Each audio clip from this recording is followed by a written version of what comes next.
El Malik Ndiaye exactement soo ñu ko mënee jox en même temps du côté de la régie donc convocation mesdames et messieurs les députés sont convoqués en séance plénière ni ki li nga xam ne que moo di vendredi 24 janvier 2025 forcément li nga xam ne que moo di assemblée nationale ordre du jour bi nag dina bokk benn ñaar di examiner ces conclusions de la commission ad hoc bi nga xam ne itam moo daal di chargé pour la di statuer exactement sur la demande de levée de l'immunité parlementaire bu ki nga xam ne que moo di député Mouhamadou Ngom Farba alors justement Cheikh Omar convoqué nañ ko ni ki li nga xam ne que moo di vendredi incha allah lan naka la journée bi di demee concrètement peut-être si li nga xam ne que moo di levée bi ak aussi prise de parole yi concrètement comment ça se passe. dara lu xew dañuy lever immunité parlementaire bi. jaru ko mais non c'est-à-dire da ngay dem nga xool article 52. du règlement intérieur de l'Assemblée nationale. C'est la loi organique. Elle organise comment ça va se passer. Elle dit que le député peut se faire représenter.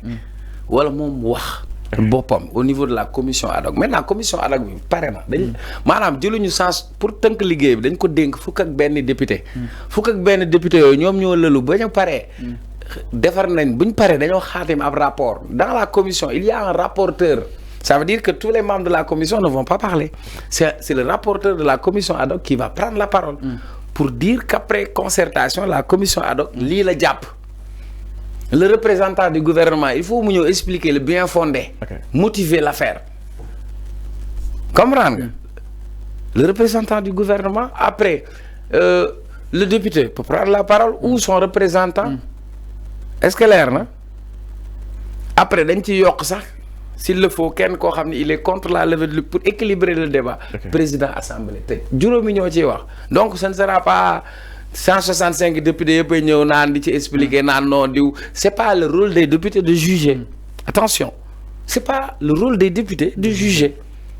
Ils ne font pas juger. Tout ce qu'on leur demande, c'est de voter. Êtes-vous ceux qui sont pour la levée de l'immunité parlementaire? Ceux qui sont contre la levée de l'immunité parlementaire, et c'est la majorité. Ce que la majorité, si la majorité l'emporte, pour dire qu'on doit lever son immunité parlementaire, on lève son immunité parlementaire, nous disons si la majorité dit qu'on ne lève pas son immunité parlementaire, justement par rapport à le président du groupe parlementaire bu Pastef di ki nga xam ne que moo di Ayib Daffé mi ngi daal di ñëw que ni concernant les documents transmis le président du groupe parlementaire Pastef mu daal di rappeler conformément à l'article 52 du règlement intérieur de l'Assemblée nationale que le procureur financier par intermédiaire du procureur général près la cour d'appel et du ministre de la Justice a adressé à l'Assemblée nationale une demande motivée de lever de l'immunité parlementaire de Farba Ngom. Cette demande contenait des éléments précis, notamment des qualifications légales en lien avec le placement de capitaux et le financement du terrorisme. Ayib Daffé mi ngi préciser waat di souligner que ni la commission ad hoc jot na benn demande formelle waaye itam mu daal di motiver le parquet financier te itam loolu lépp jëbbal nañ ko ki nga xam ne que moo di Aïssata Tall donc moom mënul comprendre Aïssata génn que ni lam doon laaj lépp kenn jox ko naka daal di jàngatee li nga xam ne que moo di cette sortie justement de Ayib Daffé bi nga xam ne itam ñëw na weddi kàddu yi nga xam ne Aïssata Tall yëkkati na ko. Oui, mais c'est de bonne guerre. Ils sont tous dans la bataille de l'opinion. Ils ne peuvent pas laisser Aïssata Tall ñëw ne jotuñu ay documents. Il va falloir que les autres députés de la mouvance présidentielle disent que jot nañu ay documents. Donc loolu moom mooy li ma lay wax dafa am un aspect juridique am un aspect politique maintenant parce que c'est normal que chacun donne son point de vue. Mais pour moi le plus important yooyu yëpp intéressé wu ma. ay levé ak lii xam lu may intéressé comme ñu gox ñu bu dee ñoo def nañ gox yi man yoo ma ñor de grand. alors Cheikh Omar si noonu aussi taxawaayu pôle judiciaire financier boobu tey mi ngi nekk loo xam ne itam c'est remarquable déjà lu daa toll si 2,5 milliards saisir nañ ko 87 dossiers transmettre nañ ko au juge waaye itam 162 interpellations exactement naka ndaa di jàngatee la présence et la persistance bu li nga xam ne que moo di pôle judiciaire financier. Non mais tout à l'heure je t'avais défini. J'avais commencé par te donner la création du pôle judiciaire et financier. Ma wax la kañ. jamono ji nga xam ne Macky Sall juillet 2023. 2023. lañ ko voté assemblée nationale. bu ñu voté loo assemblée pare dañ koy promulguer. Macky Sall moo ko promulguer. août 2023. le président Bassirou Diomaye Faye bi mu ñëwee il ne fait que prendre un décret d'application parce que après quand on a une loi il faut ñu am un décret d'application de la loi et ensuite nommer les magistrats. Je t'ai dit que le pôle judiciaire et financier dañu yokk ay compétences am quand je te parle de compétences mooy domaine yi nga xam ni mën na ci agir am enrichissement illicite bi créé doon def da cee am compétence am na compétence sur la question liée à la corruption sur des questions liées au détournement de deniers publics sur des même si trafic d'influence c'est-à-dire nga nekk ci benn poste boo xam ni mën nga influer ci yenn décisions yi pour am ci alal boo xam ni lewul donc moom son rôle mooy combattre tout ce qui est délit et crime économique. Ils ont bien fait de communiquer lan lañ communiquer dañ ne bi ñu tàmbalee ci seen liggéey jàppagum nañ 162 personnes ñoo xam ni ci wàllu alal ju lewul wala alalu réew mi moo tax ñu téye leen teg leen loxo loolu lañ wax ñu ne bi ñu tàmbalee léegi ñu ngi ci 91 dossiers 91 dossiers 87 dossiers yi jox nañ ko yoon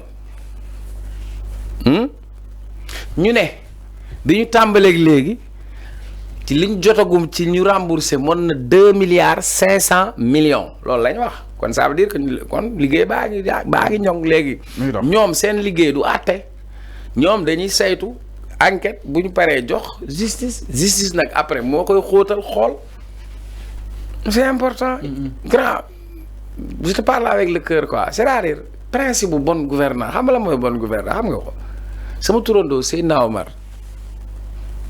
dafa bokkoon ci ñi nga xam ne dañ doon def ci wàllu njub parce que pour moom benn nit bu xiifee ci dëkk bi wala benn nit bu deewee ci dëkk bi daf ci am responsabilité Fallou dem naa fi yóbbu suma waajur yàlla na ko yàlla yërëm ma ñëw ci hôpital Fann billaahi wallaahi ci accueil bi benn pousse-pousse moo fa nekkoon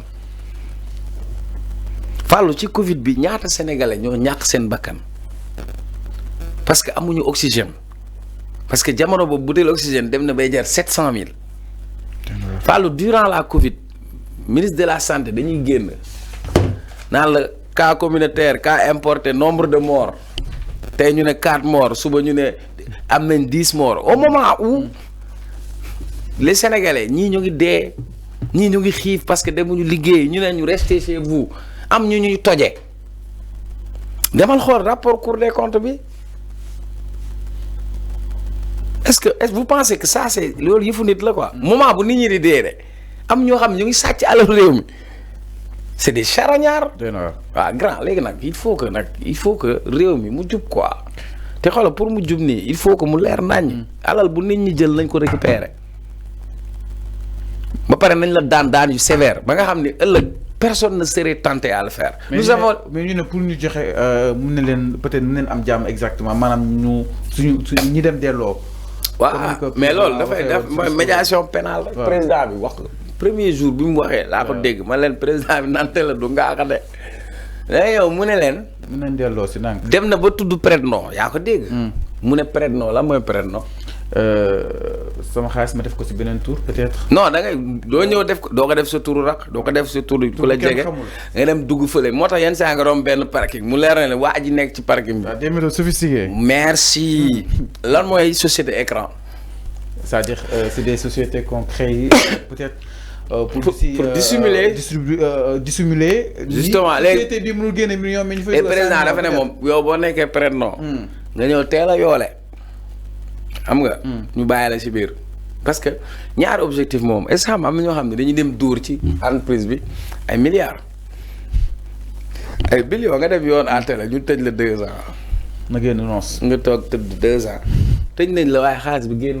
léegi nag est-ce que génnee xaalis moo war a nekk la stratégie loolu la ñuy wax stratégie de recouvrement des avoirs illicites donc mettre en place une stratégie pour pouvoir recouvrir cet argent waaw ñi war a delloo nañ dem delloo boo delloowul nag bu yat bi di daal loo yor nañ ko nangu. alors mi ngi noonu exactement par rapport ak mbiru ki nga xam ne ak moo di justement Farba Ngom dafa amaat aussi benn affaire bu si am convocation yi nga xam ne itam ñu ngi koy gis jamono ji Cheikh Omar du côté de la régie exactement.